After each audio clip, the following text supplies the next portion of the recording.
ඉතින් අද අපි බලමු ඉක්මනින් ලේසියෙන් රසට හදාගන්න පුළුවන් රාබුවල මැල්ලුමක්. මුලින්ම තීරු කපාගත් රාබුවල ටික ලුණු මිශ්‍ර වතුරට දාලා විනාඩි 5-10ක් තියාගෙන වතුරෙන් දෙපාරක් තුන් පාරක් හොද ගන්න ඕනි.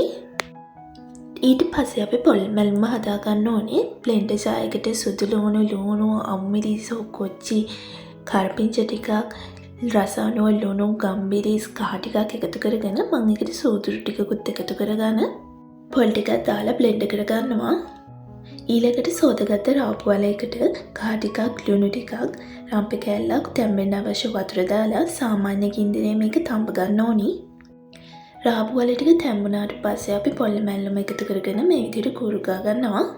ඊළඟට මේ මිශ්‍රණය ඉවත් කරගෙන ඒ ඇතිලියට තෙල් ටිකක් එකතු කරලා තෙල් ටික රත් වෙගෙන ඉද්දි අපි ඇට කිහිපයක් සුදු ලුණු රතු ලුණු අමුමිරිස් ටිකත් එකතු කරගෙන අපි හදාගත්ත රාපුවල මැල්ලුමත් එකතු කරගෙන හොඳට කලවම් කරගන්නවා. ඉතින් ආත් මේ රාපුවල මැල්ලුම හදලා කමෙන්ට් එකක් දාන්න. ගිහින් එන්න සුබ දවසක්.